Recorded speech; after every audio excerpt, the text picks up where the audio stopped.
Hello lovely people, and welcome to the first August episode for the Coverlet of Comfort. So it's a new month and a new prompt, and I've got a cup of tea and I'm going to tell you all about it.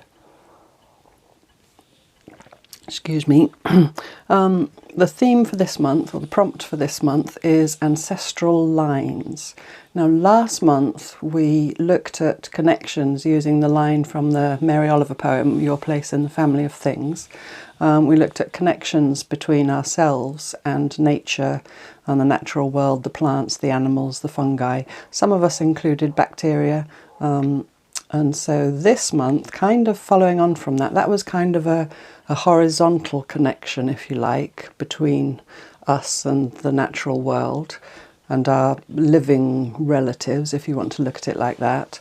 This month I want to look at our connections going back through time, so kind of a vertical connection, hence the term ancestral lines. Now the first thing that phrase brings to mind is your family tree, you know, your literal family tree. And you can absolutely interpret it like that if you want to. As usual, I'm going to show you the way I'm going to do it, and you're free, as always, to do you and interpret it in your own way if you'd like to. So you could, if you're lucky enough to know your family tree, you could incorporate that in some way into your piece for this month.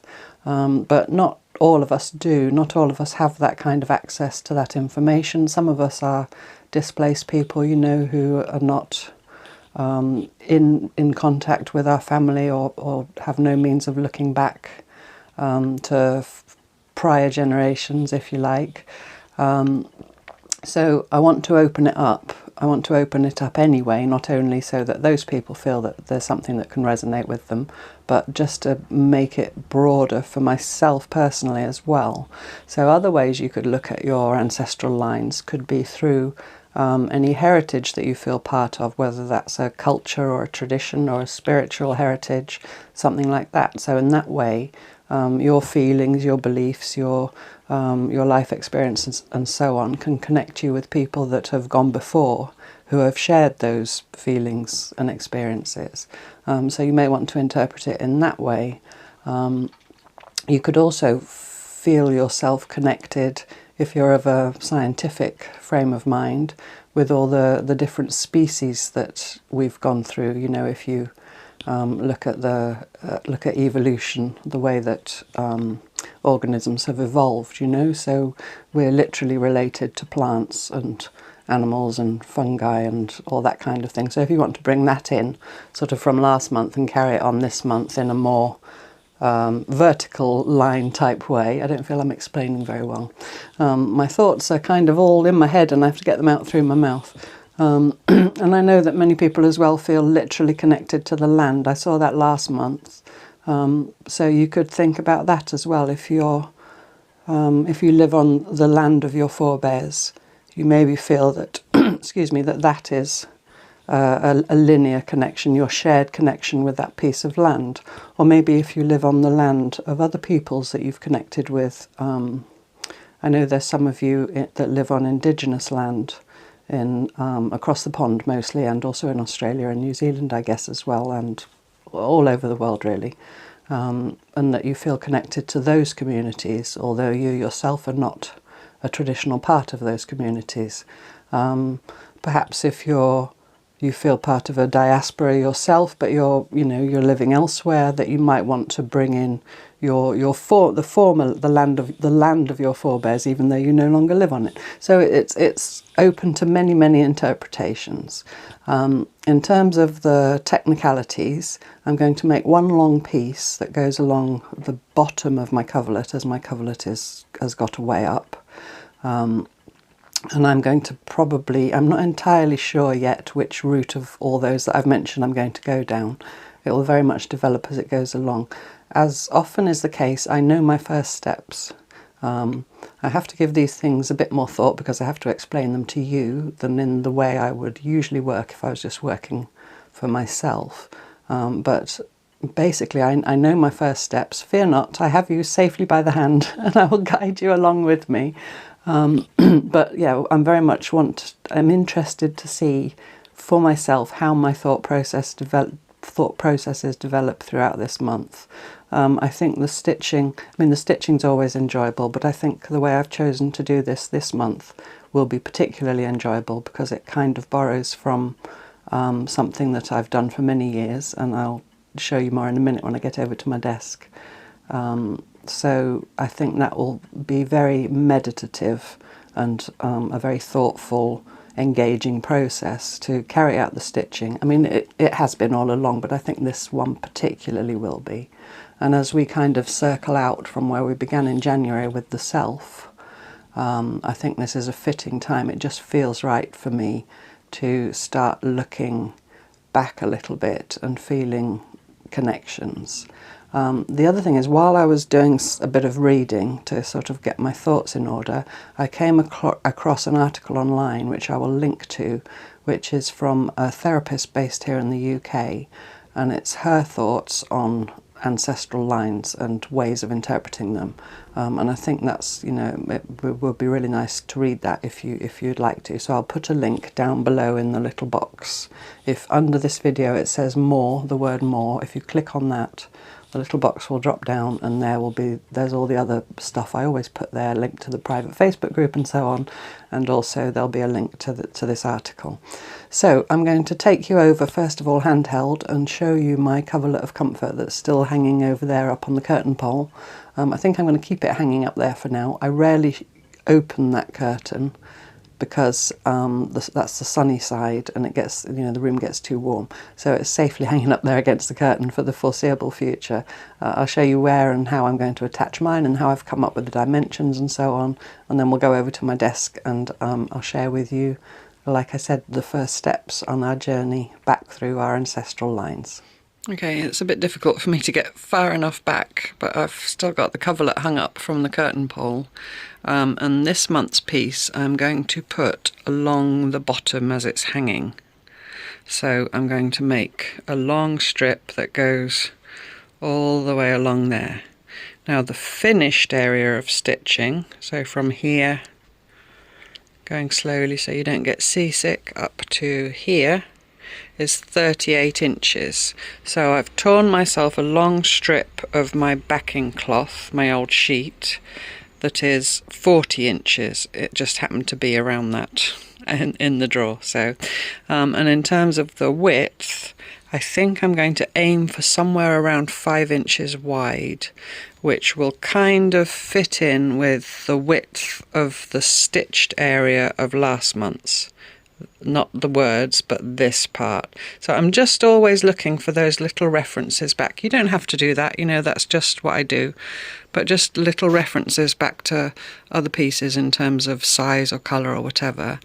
And my colour theme, well, I'll show you over on the desk, is, let me just go back round behind the sofa, because I've got these two, as you know, if you've been here all along, I've got these two cream panels either side and a rectangle of colour in the middle. That's kind of how it's looking at the moment. So I'm going to choose a neutral colour theme, using some creams, but also going maybe a little bit darker into earth tones as well, to kind of bridge the bottom. We'll worry about the top later. We're only worried about this month for now. But to kind of bridge along the bottom between those two cream strips either side with the July and the June and May blocks. So, it's absolutely up to you whether you start thinking about these design principles with your own coverlet, or whether you just make it and stitch it on and, take it in that direction. It's entirely up to you. I'm just sharing my thought processes with you. So, just to recap, I'm going to make a long strip to go along the bottom. My coverlet is 38 inches, so I've got my strip 40 inches to give myself an extra inch either end.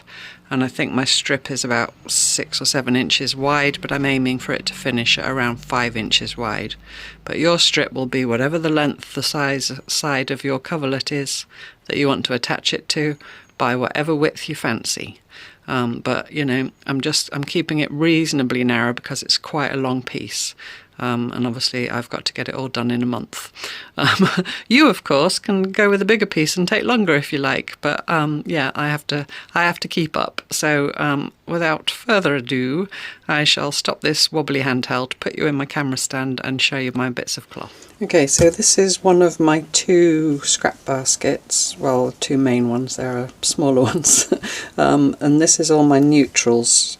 So in my case, they're mostly eco prints, rust prints and natural dyes. And because I work a lot with, you know, making log cabins and doing the cloth weaving and all that kind of thing, I tend to end up with quite a lot of long strips. Or also if you want to square up the edge of something, you know, and you tear a strip off the side to get the straight of grain, I always tear it a bit wider than is necessary so that I end up with a usable scrap, if you see what I mean. So I've gone through this, I've got myself some to be going on with, I probably will need more. If you don't have lots of scraps, strippy scraps, and you want to do this strippy look, you know, in the theme of Ancestral Lines, what you can do is just go through all your pieces of cloth that are the kinds of colours that you like and just tear a long strip off each side of each one, you know, and then subdivide them as you like. So I'll put this to one side. It's made my nose tickle because it's a bit dusty, isn't it, working with cloth. Here's my backing strip. I shall sit down actually. So here's my backing strip. There's no way I'm going to be able to get the whole thing in, but you know what a bit of old sheet looks like. So it's the dimensions that I said earlier, 40 inches long by it's about 6.5 inches wide, but I'm aiming for 5 inches wide finished. So basically what we're going to do, and I know many of you will love this, one of my earliest videos, way back, well it's not that long ago, getting on 18 months ago or something like that, and one of the, I think it's my most popular video by a long way, was the stitch meditation scrolls. So basically what we're going to do this month is make excuse me, a stitch meditation scroll, but we're not going to roll it up round a bobbin, we're going to stitch it to the side of our coverlet of comfort. And I thought that, I know many of you have loved making those scrolls, and I love making them, I've made them for years, and you know, still love making them. So I thought it would just be a lovely project for August, especially maybe for those of us in the northern hemisphere where it's hot and you don't want great big lumps of cloth on your lap to be working on. And if you're in the southern hemisphere and it's cold, then you can cozy up by the fire and, you know, stitch on your scroll that won't be a scroll. So without any more wittering about that, I could say you all know how to make a stitch meditation scroll, on you go, but I'll give you a bit more guidance than that because maybe you don't. And I will, what I'll do is I'll put the stitch meditation scroll video at the end of this video when my face pops up, you know, as I'm saying goodbye, and then it's suggested to watch next. I'll put it there because I know that way then you can just click on it straight away. And even if you don't want to watch it straight away, once you've clicked on it, it'll be there, you know, in your history. So it's easier to find. Okay, so I do not have enough applique pins. I don't have any applique pins because they're all the other side of the room. Excuse me. I'm back. You didn't even notice I was gone because I'll edit all that out. I also shut the door because there was a plane going over making a heck of a racket. Yeah, so I don't know, I think they're in other things. I need to get some more because it's ridiculous. But anyway, I don't have enough of my little clover applique pins, and I don't like using other pins, especially not if I'm going to pick it up and squitch it in my hand to stitch. So I'm going to do a bit invisible base, do a bit more, and so on.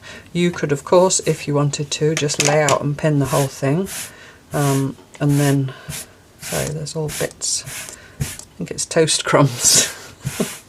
I've just cleaned this morning. It's actually Sunday because I've got a very special visitor coming this week, and you'll find out all about that in Friday's video.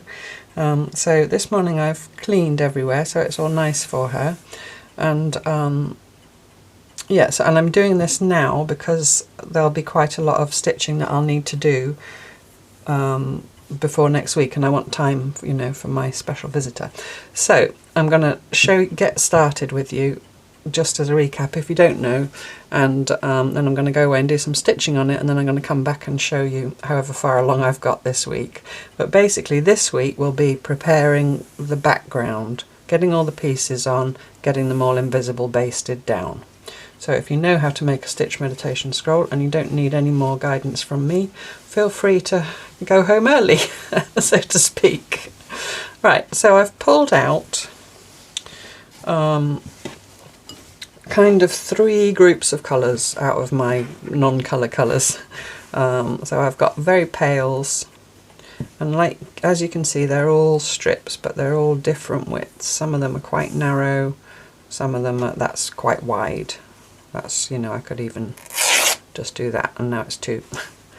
And then I've got sort of medium earth tones, and then I've got the slightly darker ones on this end. I don't think I want to put too much of the dark in, but maybe a little bit.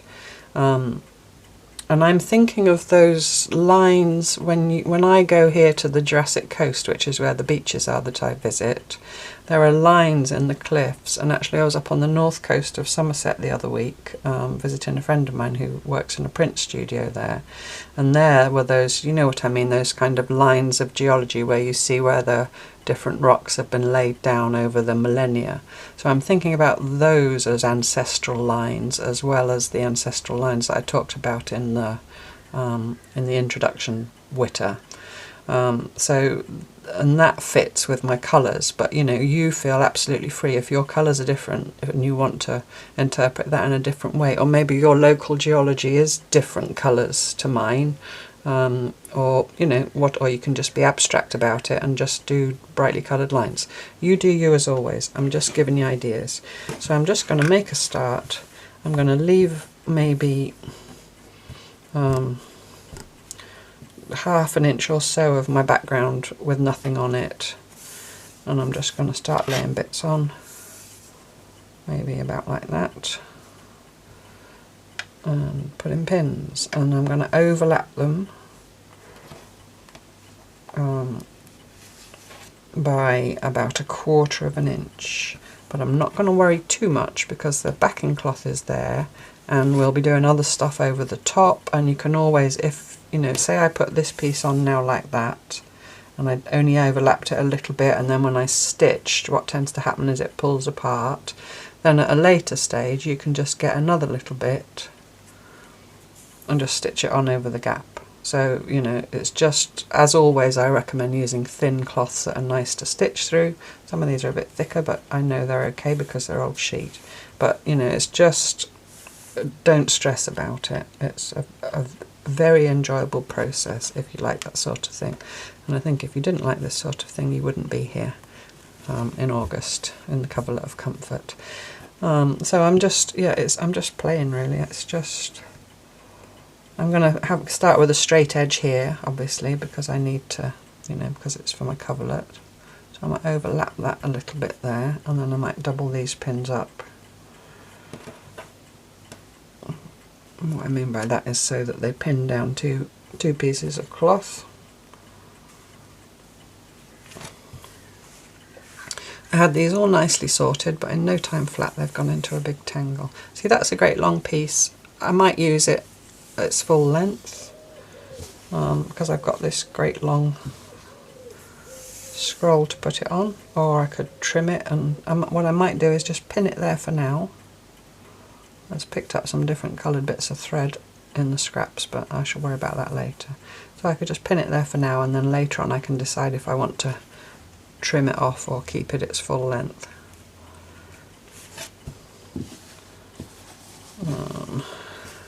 I'm just bearing in mind that I don't want it to get too dark at this stage. That's a lovely fluffy bit. And the other thing I don't like to do when I'm making stitch meditation scrolls is I try and stagger the joins. I don't really like, certainly not to get all the joins in a line, unless you were doing it deliberately for effect. I just like it to be more organic. You know, that's one of my favourite words. And you know, I don't have to put that over there, so I overlap both pieces. I could overlap this piece, which is a bit wider, like so, and then tuck it under the other piece, which is a bit narrower. And you can mess about with all this, you know, right up until the point where you've basted it down. I should have overlapped that a bit more.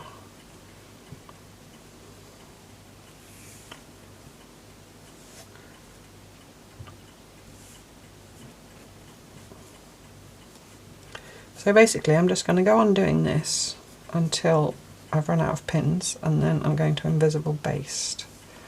Let me just get a few more pieces on, and then I can just show you the invisible baste in case you're new here. There are new people wandering in, which is absolutely lovely. There are people even in the Facebook group who have just joined us and are starting back in January. Speaking of that, thank you to the lady that said to me in the comments here that she'd noticed that the order in last year's stitch journal was reversed because it taught me something. I've been recommending to people, there are still people doing last year's stitch journal. There's a playlist, Slowstitch Journal 2024. There are still people working on it, you know, who've joined later and are posting in the Facebook group. And the link, by the way, to the Facebook group is always in the description box below if you'd like to join. It's an absolutely lovely community of people, and you'll be made very welcome. Yeah, so she said she'd noticed that the order has changed. Now, people were asking about the order of videos, and I thought, in my ignorance, in my naivety, that what I see on the screen for my channel when I open a playlist, you know, all my videos are sorted into playlists by subject. At the top it says sort by date published, and then you can say oldest first, newest first, and various other things. I thought that was the same on every channel I went through. I thought I could go to, say, Marion's channel, for example, on Marion's World, open one of her playlists and sort the videos how I wanted. No, that's not the case. That's not what happens. It's only the creator that can alter the order in the playlist. So I've been back to the Stitch Journal playlist for last year, and I've put them oldest first so that they are in order of, you know, 1, 2, 3, so forth, which makes more sense. But these videos that we're currently working on, it makes more sense for me to leave them newest first, so that if you come along you can you know, see the latest video, because most of you watching had started at the beginning and, you know, are following along.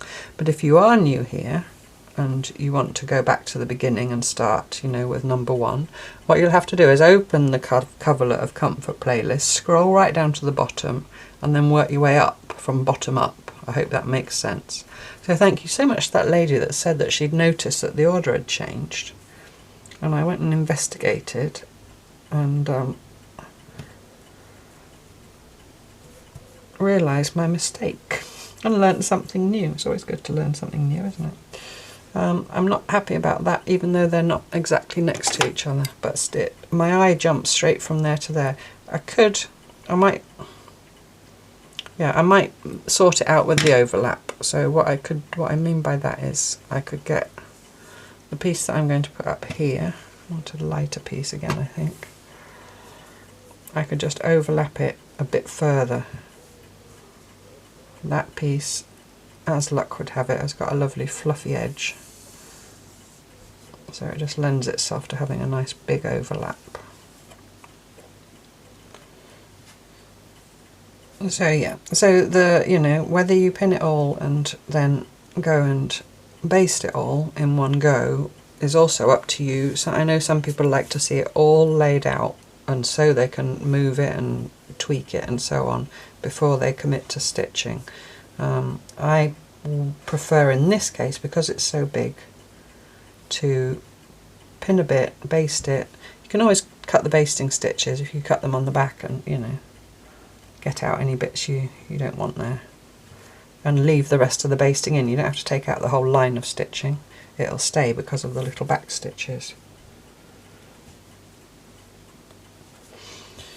So, working my way down here. That's a very nice bit. That's a nice bit of silk, but because I've torn it, this particular silk taffeta, it rolls. That does have to be ironed. So I'll put that to one side. I'll have to iron that. I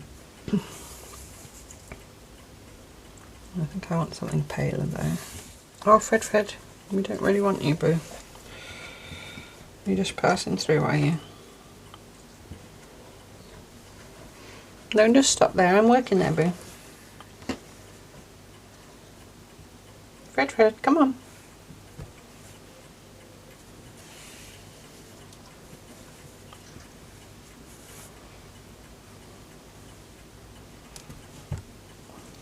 That's not helpful.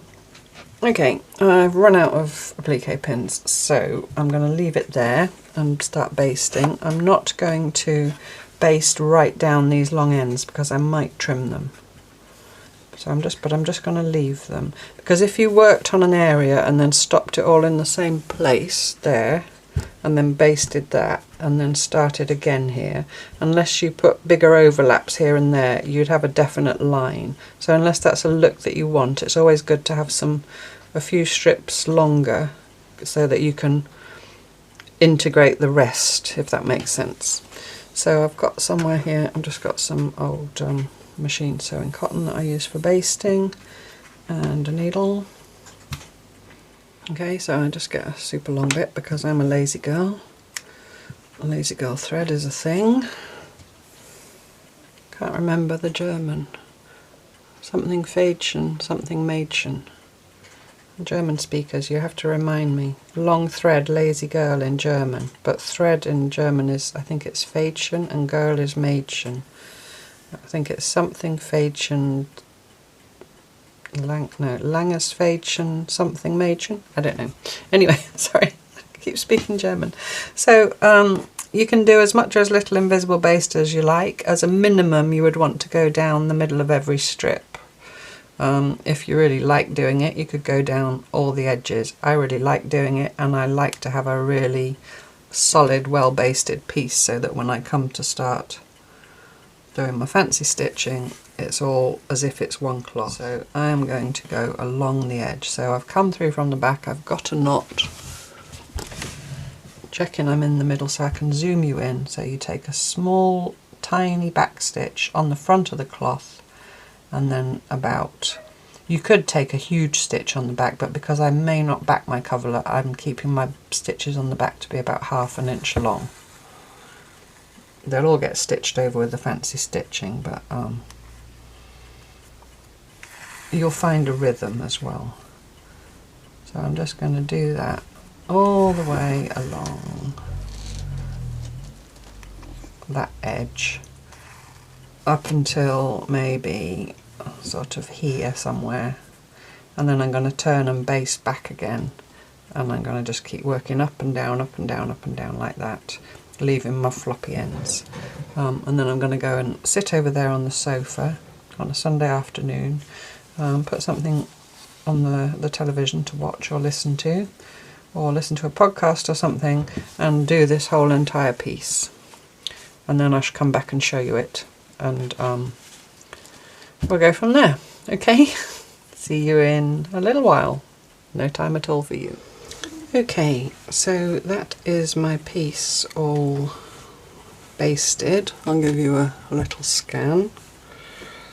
So I've gone down both edges of the strips, so it's now really, it's as if it's one cloth, because I enjoy doing that. Like I said, if you just wanted to go down the middle of it, all the strips to hold it, and you don't mind that the edges stick up until you've done your fancy stitching, then feel free to do that as well.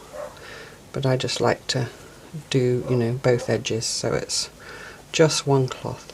So now it's kind of reminding me of those strata. I remembered the word, I flashed it up on the screen earlier, in the land in these parts, you know, the geology of the land. So that's the kind of the background now. The basis for this month's piece is the land. That's kind of the foundation, if you like, of the piece. So now this next step is entirely optional, because what I'm going to talk about now, before I go any further, just in case you haven't seen and you don't know what stitch meditation scrolls are, it did just occur to me that some of you might not. I shouldn't make these assumptions. Here are some of mine in this rice bag. So that one is a vintage bobbin spool. You know, it had thread on it, and this is quite a narrow, I think this one's about 1 inch wide, and this is just all little bits just stitched onto a backing sheet and then stitched. And here I just have used different colours out of my orts, and this is obviously multicoloured because this was purely for the purposes of the scroll. I make these for the process. I love them as finished objects. They're lovely and tactile to hold in the hand, but it's really just about getting those tiny little scraps that might not be useful otherwise, and just stitching. And one of the things that I love about stitching on stitch meditation scrolls, the way I do it, I mean there's different ways you can do it, but I stitch the entire length. So I start at one end and I just stitch all the way along, and that's where you really get into the zone of the stitching, because you don't have to worry about turning or anything. You just stitch a long line of stitching. And mostly I just do running stitch. Sometimes here and there I might do a little bit of edging on a piece. I don't think there are any on that one, but mostly it's running stitch. No, there's none on that, and I didn't attach that. I'll have to put that back on in a bit. Whoops, sorry, the button clanged on the desk. Here's another one. This is round a vintage clothes peg. I'm not going to show you them all because it's not really what this video is about, but that was just a little bit wider, and I've put it in the gap in this vintage peg. So you don't have to have vintage spools, just, you know, even if you go outside and find a stick, you know, a nice stick or anything, you can wrap it around, anything at all. There you see I've done a little bit of edging stitch. This is what I mean. So I've been stitching along, and if my stitching line kind of meets the edge, so if I carried on stitching I'd fall exactly between the two strips, then usually what I do is just go vertical with my stitching until I get to a point where I can carry on in a straight line. But that's just me, you know, that's, you obviously feel free to do it however you like. I'm just showing you how I do it. So those are, you know, and there's a few more in there as well. They're all about the place. So I'll put that away for now. So the optional step, and I really must stress this is optional. This is by no means all the stitching I'm going to do. Otherwise this month would only have one video. I'm going to do what I'm going to think of as background stitching. So I'm going to do those parallel lines of running stitch all over this piece. My lines end up usually about that far apart, so it's somewhere between 1/8 and 1/4 of an inch. That's just the natural rhythm that I have. You may have a different rhythm. Just realised that was machine based on there. That's unusual. That was made so long ago I don't even remember, but you know, why not? Except for I like doing invisible baste these days.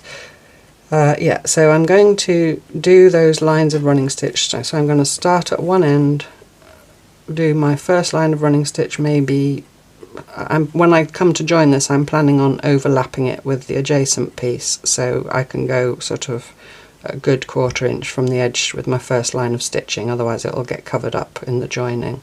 So I'll just stitch all the way along to the end. If I've still got thread in my needle, I shall turn around and come back the other way. Like I said, whatever width apart, but mine end up 1/8 to 1/4 of an inch, and I'm just going to do that all over the piece. And in terms of what colours I'm going to use, I'm going to go through my tangly orts. I've made a start, and I'm going to pull out everything that's sort of earth toned or creams, you know, because that suits my piece. I don't want this stitching really to stand out. I want it to be more texture. I want it to become more part of the background. So I'm going to go through here and pull out everything that seems, you know, appropriate for that. Now, the other thing I'm going to do is I've got some in here, some colours in here that I'm not very keen on because they're a bit bright for me, like this yellow, maybe this lemony yellow as well. But I'm going to get those out anyway. I'll probably get a few more. And here's a pile. There's a minty green, there's a pink, and I'm going to, once I've pulled out a little bundle like that, I'm going to go and get a few of my old tea bags which I save in a little bowl in the kitchen, maybe 4 or 5 that I've already drunk the tea from, but they've still got, you know, tea in them. I'm going to put a little cup of boiling water, put the tea bags in, give them a good squish, and then I'm going to put those threads in there, just like that. just carefully. I'm not going to poke them about too much so they get tangled. And then I'm going to leave those maybe, I don't know, until I remember to get them out again, possibly for the rest of the day, but probably an hour or so would do it. And then I'm going to get those out again, rinse them carefully again so they don't get tangled, and then I can I'll see how it affects these colours, but it will dull them down hopefully so they blend with that. And how I check is, there's my pile of colours that I know are right, and then let's take one that's obviously not right, and then I'll throw that on the top. Does it leap out at you? Does it stand out like the proverbial sore thumb? Yes, it does. So if I stitch that into my cloth along with all these, that will be really shouty. Okay, so that's how I check whether they're, if I hold those side by side, you can see a distinct difference. So those will get the tea dye treatment. Just a little tip. There's a whole 2-part video going back along about rust and tea dyeing. So I just thought I'd make a start with you.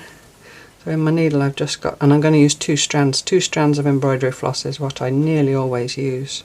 So I've got 2 strands of this cream, and I'm obviously not going to do it all because it's going to take me quite a long time.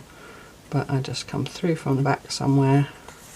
And if you're one of those people that worries about your lines being straight when you're stitching, doing one of these where you've got the straight lines of the torn strips of cloth to guide you is a lovely way of kind of establishing a rhythm. I don't worry too much if they go wonky and wobbly, because like I said, they're really just background, especially in this case. And the other thing is, when you put enough lines together, even if they were brightly coloured lines, you don't see the wonkiness.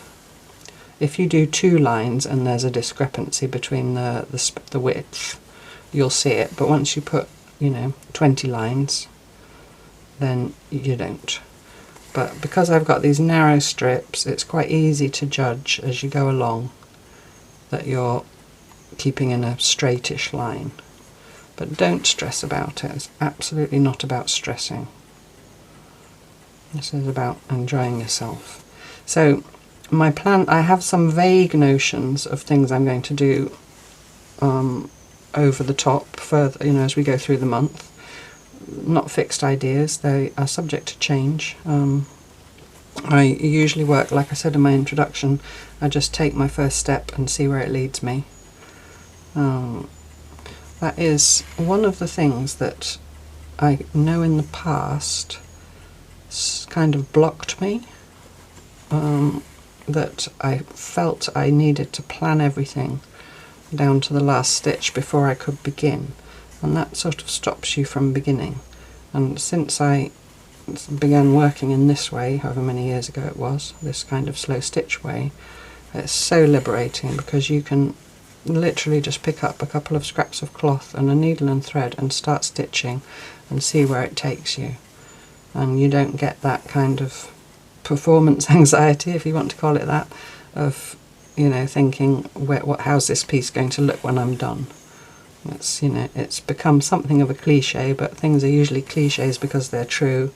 Trust the process, and it obviously applies to all kinds of things, not only making art or stitching.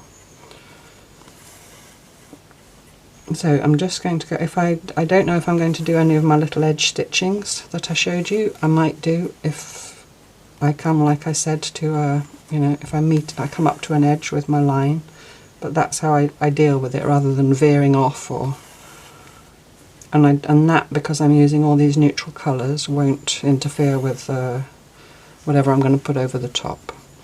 So the other thing is, I keep stitching till the thread runs out. If the thread runs out here, I'll just get something else. It doesn't have to be the same colour, because I want to get some more actually paler colours as well. This is all a bit goldish, but I just pulled out what came out first. So I might think a little bit about not having a huge block of gold, because that will stand out again. So I might think a little bit about blending my shades and my tones as I change my threads. But other than that, I'll just stitch until the thread runs out, and then choose another bit of thread and stitch on. You could also as well do the thing that I've talked about before. If you've got a tangly ort's nest and you pull out just one strand of something, then you can combine it, not that because that's a little bit small even for me, then you could combine that with another strand of something else that's maybe a slightly different shade or tone, and then it gives an almost variegated effect. There again, I wouldn't, for this, where this is only background stitching, put a very dark piece with a very light piece, because that might be more inclined to stand out. So you don't absolutely, just to reiterate, unless you want to, but I know many of you love doing just lines of running stitch, but you can absolutely miss out this step, and then what we do further on, you know, we'll work over the top of this, and then if you have unstitched areas left when we've done whatever it is we end up doing, you could then go back and stitch those, because some of this, or probably quite a lot of this stitching that I'm going to do now, will end up being covered up. So yeah, I hope I've explained that clearly enough.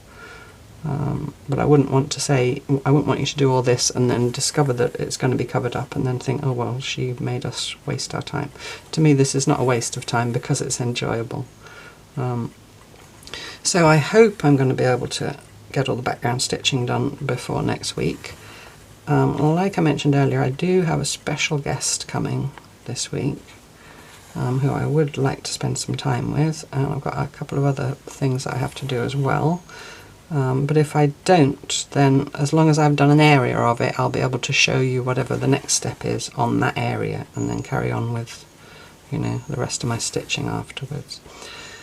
So I don't think you want to sit and watch me do running stitch for hours on end, or maybe you do, but I'll just go and work on this through the week in little odd moments. I'll go and tea dye my bright coloured threads. I'll pull some more out and tea dye them as well while I'm about it. There are some colours that I just know I would never use. I mean, never say never, but yeah, I mean, I'm not a huge fan of pink unless it's really dusky pink. So, or that sort of lemony yellow colour, so they can go in the tea. They're only little scraps. It will only improve them to my eye. So if you haven't tried tea dyeing before, then that's maybe a, you know, a good entry level thing to do, just a little handful of threads. You could equally, if you had a whole skein of thread that you weren't keen on the colour, you know, maybe it's a thrifted one or someone's given it to you, in that case I would get the papers off it, and then I would sort of wind it into a hank, maybe just around my hand and my elbow or something like that, or around a book, or, you know, a piece of cardboard, and then just tie it loosely around the middle so it doesn't get all unravelled. And if you're gentle with it, if you just dip it in the tea and then when you get it out you just squeeze it like that and then let it dry completely, they don't usually end up in a tangly mess. And what I then do with them, you may have seen before, is wind them round lolly sticks. And you know, so I got some of these little cardboard things, but I've saved lolly sticks for years. I used to say it was the children, but you know, they ate the lollies, but that wouldn't have been entirely true. Well, that's some Kathryn dyed by my lovely friend Wendy. Anyway, so yeah, so then I wind them around lolly sticks and I keep them like that. Okay, I tea dyed a couple recently. I think that, yes, those two. I haven't got any of the original colour to show you, but that was quite a shocking pink, and that was quite a garish yellow, shall we say, and they went in tea the other day, and they've come out much more pleasing colour to me, anyway. So there we go. So that's it for this week. I hope you enjoy creating your background. I'm very interested to see what direction you take it in. You know, what your thought processes are. If you're happy to share them, either here in the comments or tag me on Instagram or in the private Facebook group if you're in there. And happy stitching, and I'll see you next Wednesday for the next instalment. Or do tune in on Friday, because yeah, just tune in on Friday if you can, please, because I think it's going to be quite special, and I'll say no more about it. Anyway, lots and lots of love and kisses, and happy stitching. Bye bye.